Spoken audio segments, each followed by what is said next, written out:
Good morning, good afternoon, and warm welcome from my side to Software AG TV today. We have a webinar. Our topic today is From Strategy to Everyone, Building an Enterprise Management System Powered by ARIS. And I'm really happy to have so many participants today and also to have my special experts in the round today. So I will introduce afterwards. But just to start, I will have a small organizational stuff to explain to you, and then we will go into the expert sessions.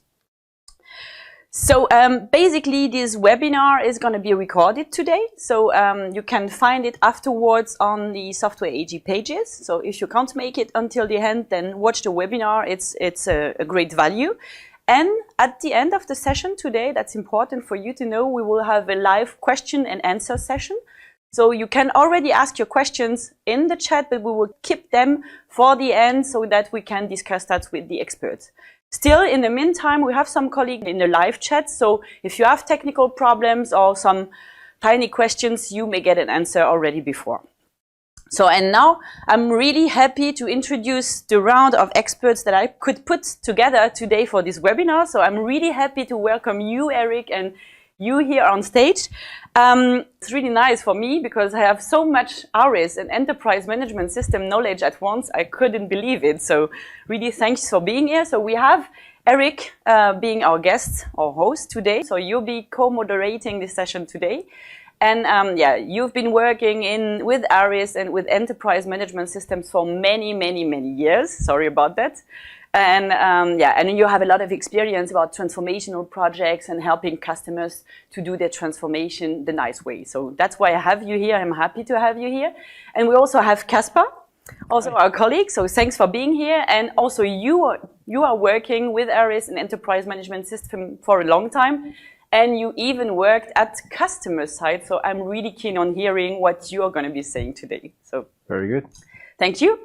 And we have one more additional guest, is Don. So he's from North America, Don Magnusson, and he's basically doing some similar job like Eric. So he's leading the enterprise management system and transformation teams, but for North America. And also there, I'm keen on having your views on how it looks like in the North American market. And that's it for the introduction. Hi, thanks for being here.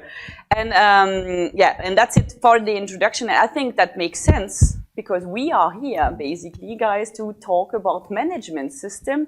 And I would like to know, why is an enterprise management system something important? So maybe Eric, you want to give me the first answer? Okay. So I think there are three trends that are really important. Which sort of mandate an enterprise management system. I hope we will be able to explain a little bit more about enterprise management system later. But what we see across markets in different geographies, in different industries, that companies are still in that wave of globalization. We're still moving a lot of work across the globe, and I think organizations are more aware today about the impact that has on their performance, but also on society, on the environment. So that is very much a dynamic that we are seeing. So it's about change. Well, definitely, yeah, absolutely. Globalization is a very impactful operation. It's an activity that really requires a lot of attention across all kinds of layers in the organization. So that is basically the first trend. The second trend is digitalization, obviously, which is also, again, a driver for globalization. And organizations have not only digitalized in order to create new business models, create new channels, open up new markets, but they're also seeing the other effects, the effects, for example, with regard to protecting the data that customers trust them with. So there are some flip sides to digitalization that organizations now have to deal with as well. So that was a set. So globalization, digitalization, and the last one, very briefly, is accountability. So what we see is that there is increasing pressure from both society, but also from governments, for companies to take more accountability. For example, with relation to data protection, but also fraud, also safety and health issues and security issues. And again, this is across geographies and across industries. All right. I mean, you're talking about big changes, adapting to new markets, new regulations. That's one side of the coin. But on the other side, we see that the companies are trying to have total control, basically, at the same time. So isn't it that somehow opposite and not working together? Well, what we see is that organizations have evolved or built a lot of different practices in the last, well, let's say 20 years regarding management of specific types of risks, managing particular compliance frameworks, but also continuous improvement. And the adoption of Lean Six Sigma techniques has seen an enormous evolution in the last 20 years. And change management as a practice has evolved very strongly. But all of these have evolved sort of in isolation. And usually there are different functions that each have their own responsibility, and alignment only occurs on a case-by-case basis. And I think this is changing now. This has to change. I think the evolution of these practices has brought us to a certain point, but to move beyond that point, we need to sort of try and combine these practices into something which is more aligned. You're talking about an evolution, yeah. You're talking about this change being taken by companies over time. So, and I know you've been working in many projects in many big organizations, transforming their companies. Do you have something to share about on how it evolves and on your experience about this change? Yeah. So it really is all about the way that you transform, optimize, and control the way you run your business, right? And with regards to optimization, one of the finest examples that I know in the EMEA region is Vodafone, who had very strong process practices already for many years, but across multiple different geographies with a lot of autonomy across the different subsidiaries. And these last years, in order to drive more cost and more inefficiencies out of the organization, they have been optimizing on a global level. So that is a really good example of how organizations are moving responsibilities to an enterprise level in order to standardize and optimize efficiency across all of the various different operating companies. So you mean there were some different projects within this company, within Vodafone, they were doing some optimization of their ways of working, and in the end they started to put all that together so that they could optimize the company. They're taking it to the next level, which makes it so a step beyond just doing process management in various different cases. Now they're taking it to enterprise management level. Okay, so it's the enterprise management level that makes a difference, basically. Exactly. All right. Caspar, do you have something to share on that? Because you've got a lot of experience. Absolutely. When I started working in 2001 for DSM, not a lot of people know, it started out as a coal mining company. And between 2001 and 2016, they transformed literally 3 or 4 times into base chemicals, into performance materials, and now they're a nutrition and health and life science company. Those are tremendous transformations that they had to go through. Early 2000, they already started with a process harmonization project to see if they could standardize certain, let's say, non-differentiating processes within the company. For example, what is a non-differentiating? Well, order to cash, indirect procure to pay. Those are typically processes that are done the same all around the world, give or take a few small details. A couple of years later, they followed with again, an isolated project on risk and compliance called True Blue, and they had flying squads going all over the company trying to map the risks that they had and what kind of controls do we need to build into the process to make sure they don't happen again.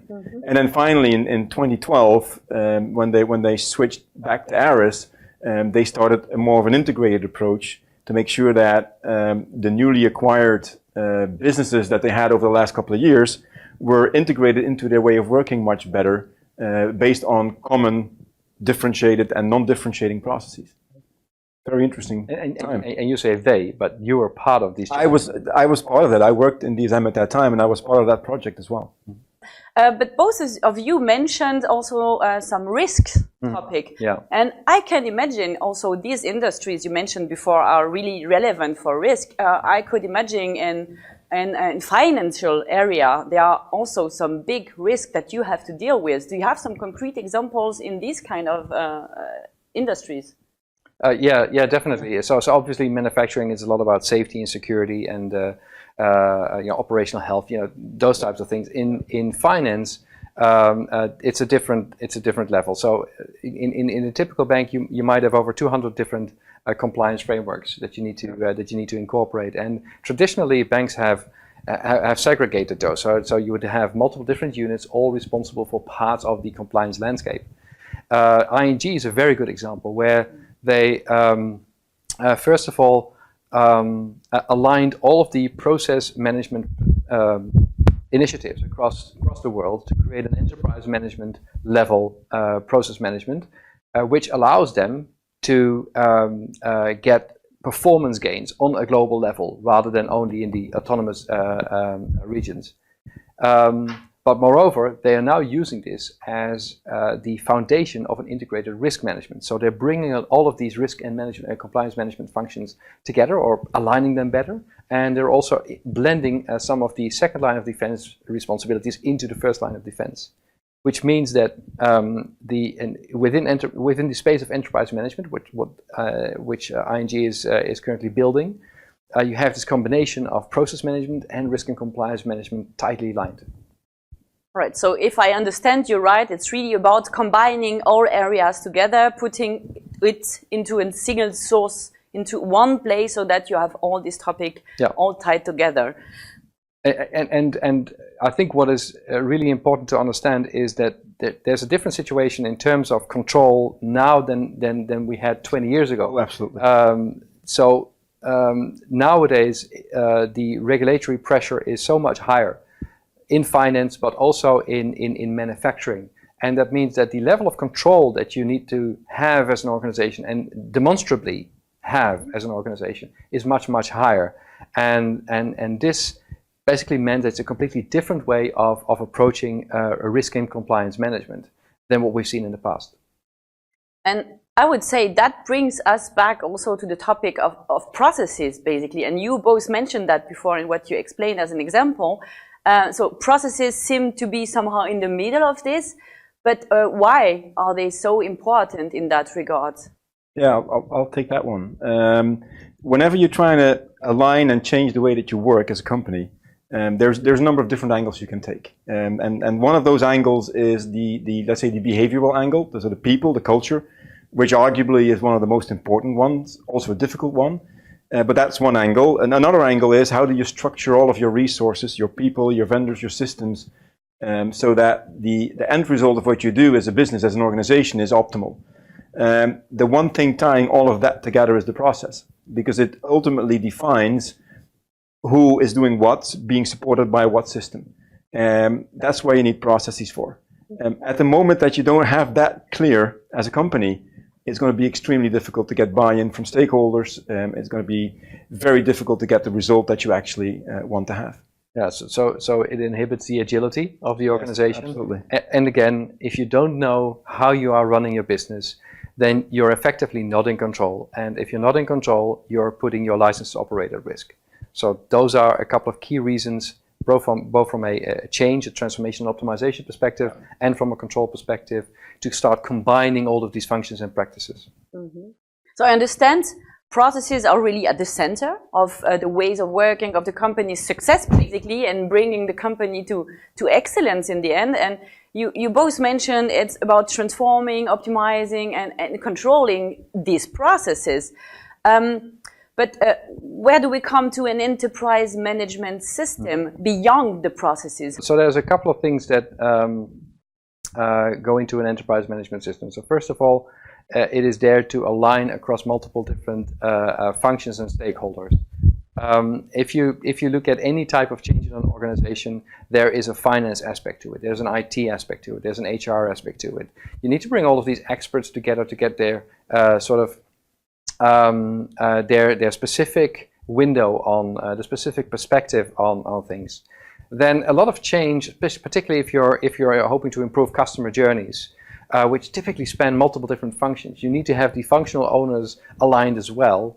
And then finally, if you're executing on a strategy, any type of strategic change, it is always a challenge to align the vision on senior management level with the actual way of working, which is defined and rolled out and managed by the management layers, and then the workforce that need to adopt that way of working and execute it with excellence. It's really about connecting all these persons together and connecting all the different layers within the organization? Yes. All right. Is that what we call from strategy to everyone, basically? Yeah, absolutely. Essentially, the way of working is everyone's concern. If we have a great vision on how to run the business, but management is not able to translate that into a way of working that they can provide into the workforce, and or that they cannot track, if they can't track the execution quality, then it all breaks down. It continues to be a vision, but it's not implemented. And this is one of the reasons why a lot of strategy execution is actually fails or has failed in the past. So this is another angle to why enterprise management system is such an important concept. We could say that the enterprise management system is really, it can be considered really as the single source of truth for the success of the company. Is that right, from that point of view? So the single source of truth for processes, for people, for culture, for all that kind of stuff, and it ties it all together. Yeah. It brings it all together. All right, so I think I understand that. But going back into a more pragmatical area, we are talking about enterprise management system powered by ARIS. So the enterprise management system seems to be a management theory we are talking about right now, but basically ARIS has something to do with this. Yeah. So how does it come into the play? Yeah. Exactly. And a lot of our existing ARIS customers are sort of migrating or moving towards more enterprise management system. So ARIS supports enterprise management system basically in three ways. So there is the aspect of being able to understand and design global standards, localizations, to understand the full way of working, basically, and share that with the organization. Is this ARIS Connect? That is exactly. That's ARIS Connect. So this is a way of designing and share the way of working, basically, with everyone in the organization. Then, secondly, management needs to be able to track whether the way of working is actually being adopted. You need to monitor the performance. So, is the way of working effective? Are we meeting our KPIs? And if not, why not? But also, if we're not following it, are we running particular risks, right? So that's the second part, which is ARIS Process Mining. So that's the second component, and the third component is ARIS Risk and Compliance Manager, which adds the aspect of being able to identify your risks, being able to design controls into your way of working, and tracking the controls, testing those controls. All of the usual stuff of collecting the evidence of control tests, etc. So to put it in a nutshell, you see three main areas of ARIS which support an enterprise management system. That would be ARIS Connect, more for the process design, collaboration, contribution perspective. Then we have process mining to check if the processes are followed and applied, right? And the risk and compliance manager to make sure that the company is really working the way they should and securing basically their license to operate. Exactly. So it's really about transforming, optimizing, and control. So we come back to that. Okay, so I think we can understand now what is an enterprise management system powered by ARIS and how ARIS supports that. And I'm really happy about you sharing your experience in different projects from, let's say, European companies. So we had Vodafone, we had ING, we also have Philips as a big customer of ours. By the way, if someone wants to review some of these cases, they are all available on Software AG customer pages. So we have customer statements, we have case studies that can be reviewed to better understand what customers do with it. But still, we've been talking about very European countries. So I would like to understand, is this any different in North America? Do you see a difference there? Well, I think we should ask Don, because he has the best perspective on it. What do you say, Don? Yes, we see it very similar here as well. Historically, many of the customers have started out with doing smaller projects, and things of that nature with ARIS to manage SAP implementations and things like that. However, what we're seeing today with the speed with which competition is moving and the way business is evolving, customers are finding that they have to take more of this type of approach as to how they're doing business so they can make better decisions more quickly. So as an example of that, we have a large pharmaceutical company called CSL Behring, who is here in North America, and they're taking very much the approach that Eric just described, where they're designing their processes in ARIS and ARIS Connect. They are measuring them with the process mining solution and finding out where they have disconnects.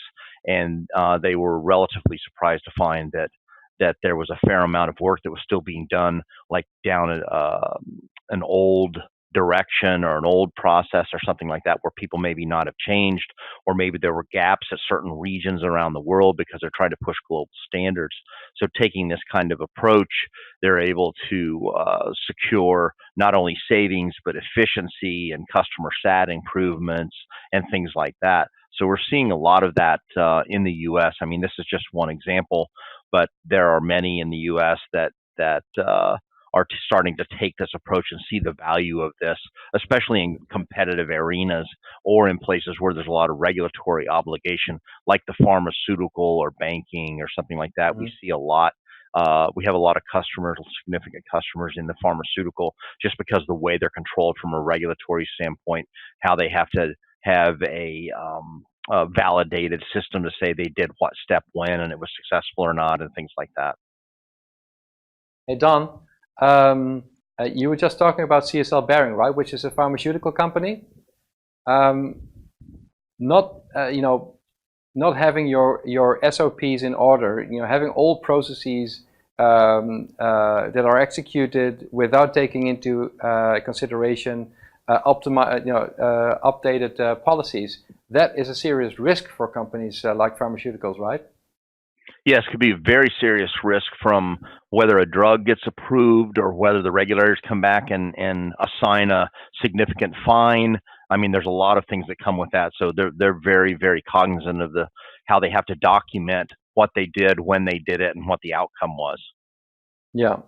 So some organizations would say, well, we've always done this in Word documents and PowerPoints. Why don't we just continue on this? So what would be your response to that?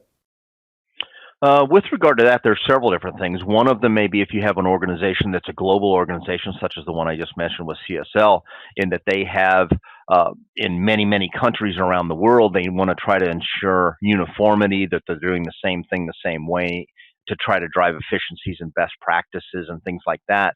And if you're using something that's not a repository-based type of solution, like a PowerPoint or Visio or whatever it is, you basically are only as good as what that documentation is, and you don't know if it's accurate, when it was last updated, and things like that. By using an EMS type of approach, you know what the process is, what the standard process is, how you're supposed to be doing it. You can use it for onboarding of people and training and ensuring what they're doing. And then if you're using the process mining side, what are your KPIs? Are you meeting your KPIs? Where are your gaps? How you can change to be more efficient? Things like that. Yeah, and you were talking about the finance sector as well, which obviously is huge in the US. Now in Europe, we've seen some major changes, and banks making sweeping changes to the way they manage their processes in order to be more in control. Is this similar in North America, in the US or elsewhere? Yeah, very much so in North America, in that for several reasons. One, there's been a lot of merger and acquisitions over the last decade or so. So banks have a tremendous amount of variety in their approaches and in their processes that maybe came over from the acquisition that came over. There's been a lot of new regulatory obligation that's emerged in the last decade or so because of the partial meltdown that occurred a decade or so ago. And so there's a lot of obligations there. So they have to come in and say, what are you doing and how are you doing it? And are we doing this the most efficient way? And one of the drivers there, I mentioned competition earlier. There's some new startup banks that are coming in now that don't have all that baggage with them of bringing all these different systems and companies and things like that together. And they can move much more nimbly. So the new banks are finding that the legacy banks are finding that they have to be able to move with that same speed and swiftness. So they've got to become more efficient and drive those efficiencies into their system and the inefficiencies out. Yeah, and that is an absolutely definition of a brownfield situation where with systems that are sometimes decades old. Any of our customers in finance in North America that you can share a story about? Yeah, we have one customer. It's one of the top 5 largest banks in the world who has taken this EMS type of approach to the nth degree, in that they came in and they've purchased dozens of companies over the last couple of decades, and they found out that they had, for instance, something like 60 or 70 different ways to onboard a new customer, which is just far, far, far too efficient for what they were trying to do. It adds cost, it adds time, it lowers customer satisfaction, things like that. So they've decided we need to be a process-centric or process excellence-centric type of organization, and they knew that they needed to make these changes. So they're utilizing ARIS to leverage those kinds of changes to bring about uniformity and best practices and efficiencies, and they're looking at things like customer journeys and things like that to make sure the customers are getting what they want, when they want, and the way they want it. Because the banking, as you mentioned, is a very, very competitive arena these days with some of the new entrants that have come in. So they've got to raise their customer stats stories as well. All right, thank you so much, Don. I think a lot of this resonates very clearly across North America and EMEA. I just wanted to ask Casper, who's here obviously as well, who's worked with a lot of our customers in the last year to improve their process management practices and has been implementing enterprise management systems with them. So there's one Nordic manufacturer that you have been very active with. Can you share a little bit about that? Yeah, sure. So this is a manufacturing company that was already using ARIS for a while, using it for process documentation, which is a typical starting point.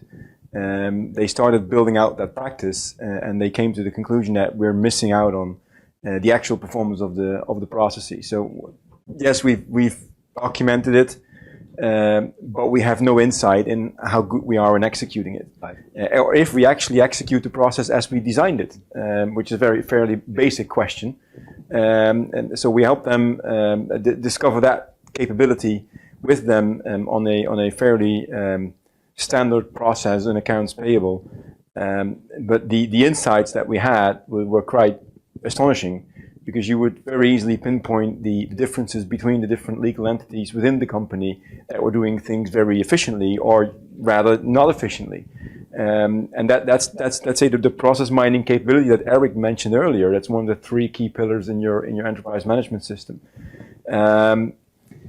Based on that, they will take next steps to build out that capability, and they also now started looking into the risk management part. So slowly, that manufacturing company is building out what started out as process documentation, step by step, into an enterprise management system approach. I think that will be our call to action to all of those customers that have been using ARIS for process documentation or even process design for many years, to look beyond the immediate goal of just documenting your processes, and look, and just appreciate the value of what they have as a starting point to do much more to help the company become far more agile than before. Yeah, right. And there's another example, if I think we have time for that.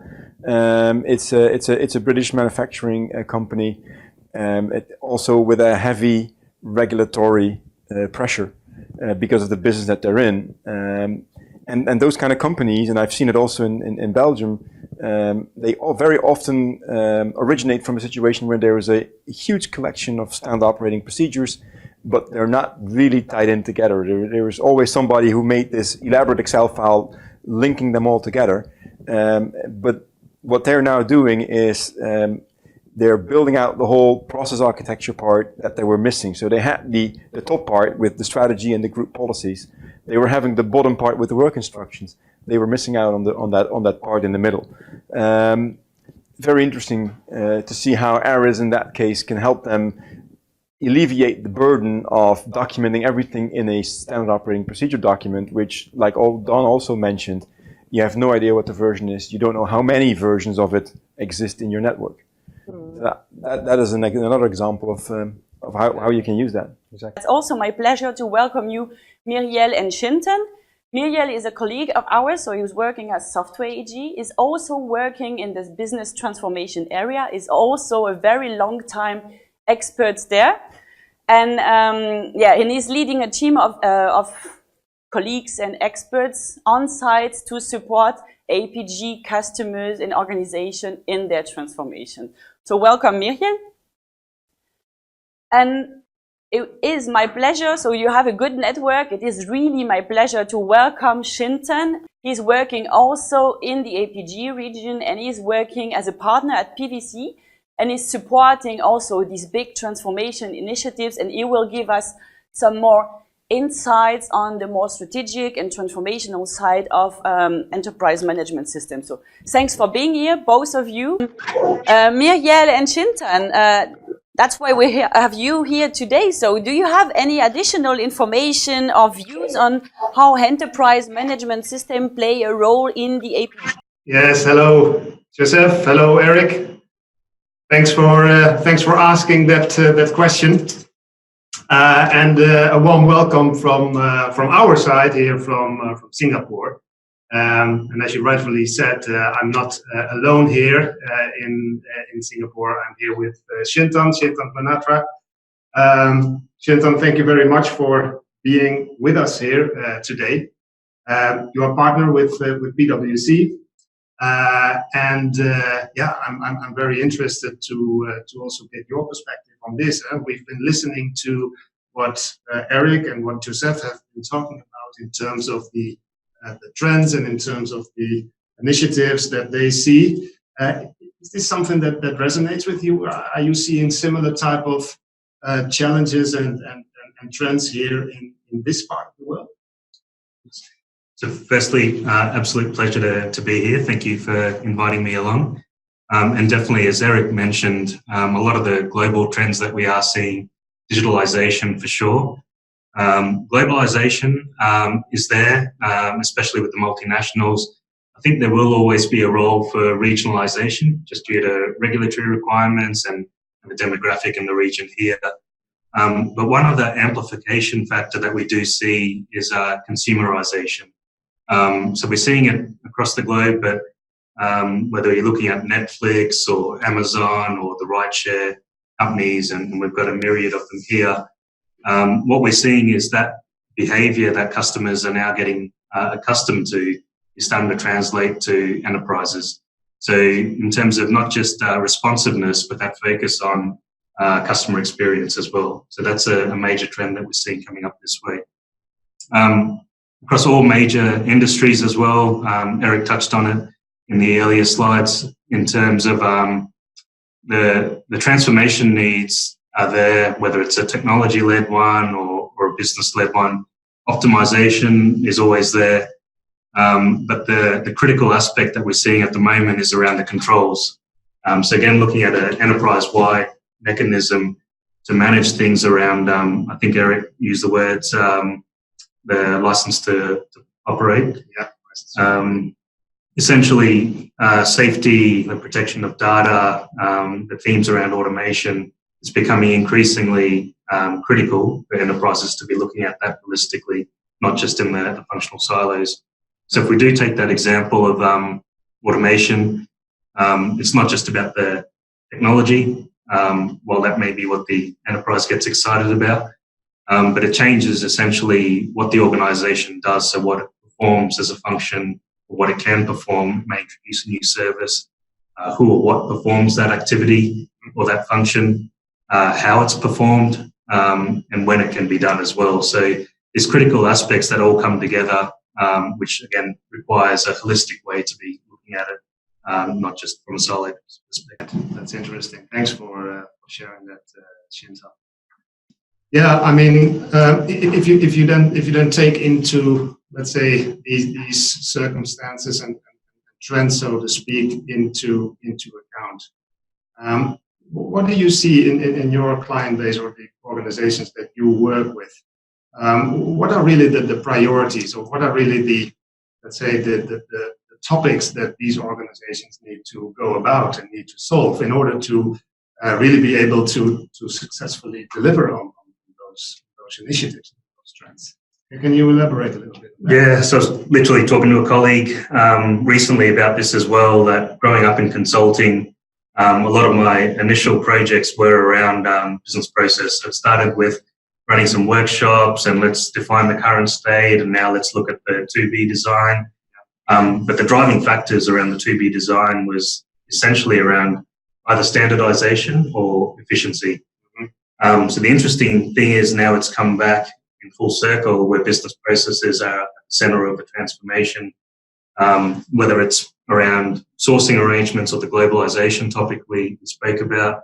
It may be around technology advancements. So that blueprinting exercise comes to fruition.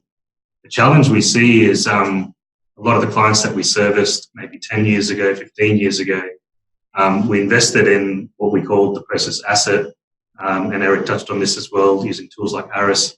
But coming back and saying, remember when we did this, when you had your ERP implementation, let's redig that up. None of that was maintained or invested in. So while we called it a process asset, it wasn't treated as an asset. What we're now seeing is organizations treating those business processes as true assets, in terms of allocating roles, governance around it, because it does form the foundation elements to informing the business architecture around any of the transformation they need to do, but also informing the technology architecture. So I think that's one major request that we do have coming. It starts with the business process element, but very quickly looks into the business model. The other aspect is the holistic approach to managing change. So whether it's new ways of working, as Eric alluded to again, or it may be what we see time and time again, there'll be a functional improvement. So if we think about a finance transformation, subsequently there may be a procurement transformation or HR transformation, but that need to look at it as an enterprise system of change versus just the siloed elements. So a couple of reasons for that, which again organizations are starting to realize. Firstly, the synergies in taking those assets and applying them to related functions, but also the learnings from one transformation to another. But secondly, the synergies as well. So by going through a finance transformation and then going through a procurement transformation, one of the worst outcomes you can have is to undo all the benefits that you just went through from the previous transformation. So there is that increasing need to look at things holistically, but not just from a PMO perspective, but from a EMS, in the sense of repositories for your processes, the information, the reporting, the analytics, the data sets. So organizations do see that need, but in terms of how do you approach it, because projects are easy to mobilize, but how do you sustain it to the way of being. Also recognize that myself, if I speak to clients and also in our customer base, I think we in the past have seen organizations really using our product suite. We talk about ARIS here specifically to solve certain projects or to solve certain initiatives. Now changed, and it's becoming more a continuous type of approach. Is that fair to say? Yeah. So I think mainly because projects will always have an end life. Yeah. A lot of the time, same as all the status reports and the deliverables and all of that, they typically get parked away. Yeah. That sustainable element of where do we house all of these things, I think that's coming to fruition, especially where the use cases may be impacting people. So the process assets, and ARIS is a good example in being able to generate, I guess, induction manuals or the how-to guides. People see the value in that. I think in terms of having that enterprise view, It may be 6 months later or 12 months later, there's another transformation. Even if it's at that basic level, that we want to maintain that value and not have a rework of all of our processes again, put our people through that. I think even at minimum, if that's recognised, then investing in that asset, that enterprise solution, will give dividends from a sustainability perspective. What from your perspective, what would your advice be? Because I think still many organizations somehow struggle with that, and really to get from, let's say, the current situation of having different, let's say, bits and pieces of information all over the place to the level of where you say really using those assets as a competitive advantage almost, and drive business value. What would be your advice to those organizations? Yeah, so I think the main advice is around the time's already invested. Yeah. So you've already got a sunk cost in terms of the people's time to run the workshops. A lot of the times, and you see organizations using tools like Visio and all of that, which again gets the job done in terms of putting up a graphic saying, this is how things are today, this is how they'll be. But recognizing the value around more advanced toolkits that are out there, to be able to do things like what if scenarios, some simulation. This process is one of the stepping stones to automation, as an example. Yeah. So starting to have that holistic view around where are we going with this transformation, what could it lead to, what differentiators does it provide. I think that will then help to create the business case by itself around, we need to invest in this asset. So I think that's the first one. The second one is, again, and this comes back to Eric's point as well, not looking at things in silos, because when it's silo focused, there's only limited budget. So again, it's only for the HR transformation. There's only a subset of people that will be impacted by this. So looking at the enterprise scale and understanding for us to survive in all of these global trends that are coming, what is the holistic transformation look like, and then planning for that moving ahead as well. I think also from what we are seeing here in the region, it is exactly that, moving towards a more holistic type of organization of how you run your business, and that is really about understanding the context, whether this is a regulatory context or this is really from an objective or from a transformation type of objective perspective, understanding truly the way of working, using those assets as really valuable elements to build that, and then to continuously monitor that risk and compliance aspect as really also something that is driving this.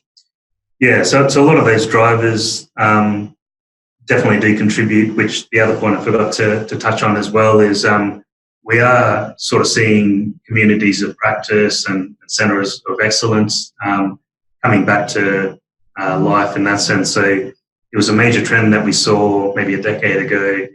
Yeah. But again, it was more around, there were so many technology-related transformations, more enterprise systems. But we're now seeing it around the link from, and especially in industries like mining and energy, where we're seeing enterprise and the physical assets coming closer together. So they've started to create these centers of excellence, which definitely helps to retain the deep capabilities, but also have that focused view on repositories, the risk and compliance, the analytics, data scientists and all of that. So it creates a focus area for the organizations to then incubate and then over time start to pass that on to the organization. Yeah, no, absolutely, that's right. So, okay, let me wrap up and also hand over back to you, Joseph. I think from our perspective, these topics are equally relevant to our region as it is in other parts of the world. To come back to your question, I think we see a lot of opportunity for organizations really getting into from their existing more let's say, siloed different management systems for different topics, to bring them and merge them into one holistic approach, as Shintan also referred to. So from our perspective, definitely very relevant and absolutely a priority for most of the organizations. All right. Thank you very much, Shintan. Thank you very much, Michael, for all these insights on enterprise management system in APG. Back to you, Eric. Would you like to add one final conclusion summary sentence? Yeah, so I think what people need to take away from this is that to sort of be able to cope with the challenges of the next decade, we can't rely on having different groups taking care of different aspects of change. And an enterprise management system is a concept that allows you to transform, optimize, and control the way you run your business in a comprehensive and aligned way across all of the different stakeholders of change, across management layers, across different functions, and across different expert views. I think that's really key, and obviously we are happy to support organizations in their challenges and in their journey. All right. Thank you very much, Eric. Thanks to the experts too. So it's about from strategy to everyone as a single source of truth. Absolutely. And talking about truth and a source of information, we are now coming to the Q&A session. So I know that we have some questions already in the chat. So, and that's why I would like to start the Q&A session and ask our operator to tell us what the questions of the crowd is. Hello everybody, this is Matthias Hippler, Global Head of Software GTV, and today in the role of the studio operator. We just go straight ahead into the questions. How do you align people and technology in your EMS to close the gap between technological and organizational change? Yeah, so and maybe our guests from Singapore might like to chime in as well. But I think that the key thing about understanding where to automate, where to retain a human touch in your processes, which is hugely important for customer experience, is exactly why you need to understand how do we produce excellence? What is the journey that our customers are taking? And how can we align our internal processes and our services to align with that customer journey? Traditionally, we've always used, already for decades, processes to understand where to automate and how to align different resources and how to optimize resource allocation across different functions, different parts of the process. In fact, that hasn't really changed. It's just that with the current wave of digitalization, we're actually experiencing a boost in this activity. I hope that answers the question a little bit. I didn't quite catch the question, but I caught Eric's response. So maybe just to add to that is we get that question quite a lot around prioritizing, what efficiencies or what changes you make within process transformation. And the challenge always is that, a lot of our clients and even us, at times we can go down some rabbit holes, especially if it's back office transformation. So the simple test is just asking that question around whether a customer would actually pay for that. So whether it's an efficiency or a step in a process, and the classic example is something gets done in the back office. If you think of an insurance client, and then someone checks it, if the customer knew that there were these steps in the background, would they actually pay for that second check or things like that? So we use a lot of that to drive the challenge around whether it's automation or steps in an activity around what is the value to the customer. Okay, we go for the next question. This is, sorry, there it is. One uniform dashboarding tool could show results and data out of still different local processes. Why do you state it drives common processes? Right, okay. Sometimes variation is very beneficial. Sometimes it is necessary because local laws and regulations or the specific local organizational setup mandates having a different type of process. But this should be the exception. The rule is that if there is no need to differentiate a process to create all kinds of local and local variants or business model variants of a process where there's really no need, it will just drive up complexity, unrewarded complexity. It will drive up cost. So cost both on the people side in terms of having different people trained on different ways of working, IT cost in terms of having separate systems supporting essentially the same process.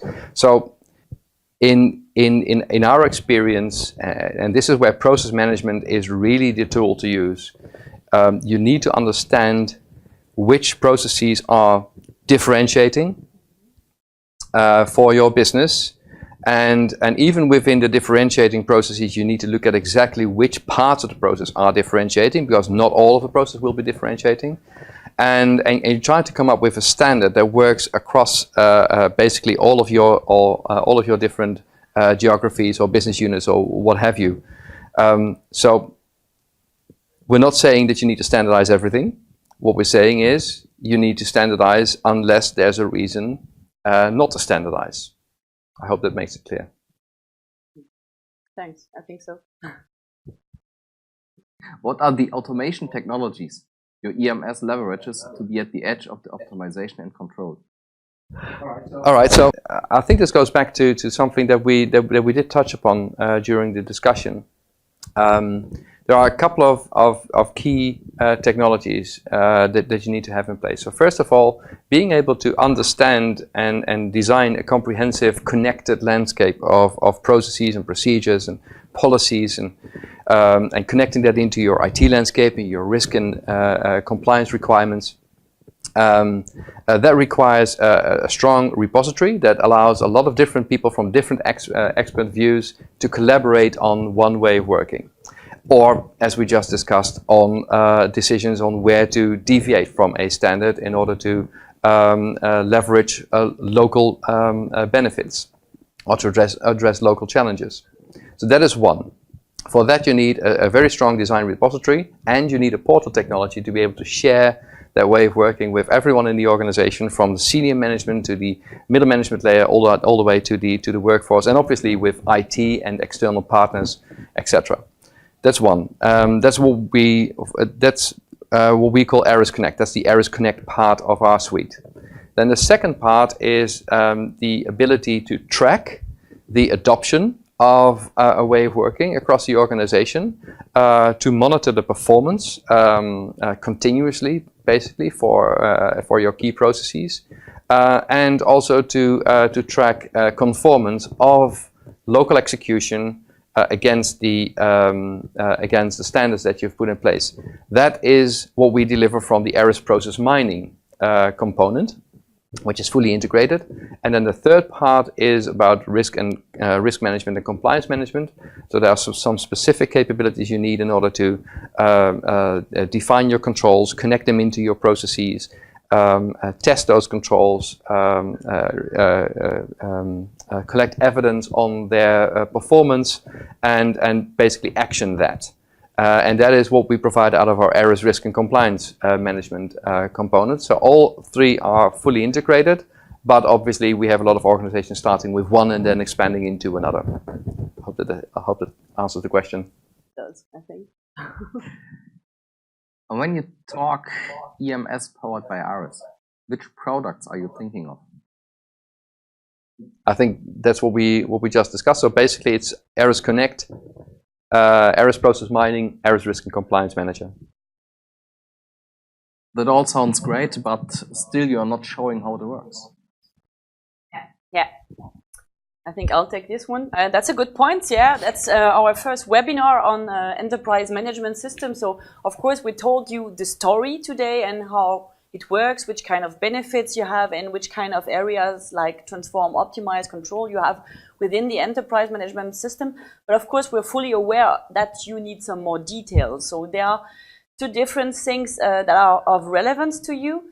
First, we have presented at our international user group 2 weeks ago, a complete demo on enterprise management systems, showing that really from the beginning to the end of the story. And this one is going to be recorded and is going to be put on this EMS page, so you can review that and look at the demo and see that all in details.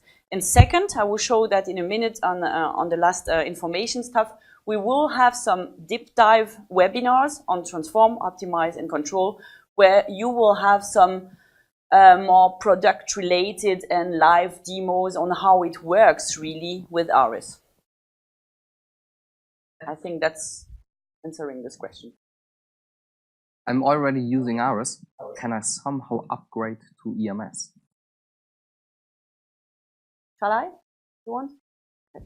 Well, it's not about upgrading. So the enterprise management system is not a product that you can buy. So as Eric mentioned before, it's some kind of a bundle of different ARIS products. So you have ARIS Process Mining, you have ARIS Connect, Process Governance, Risk and Compliance Managers.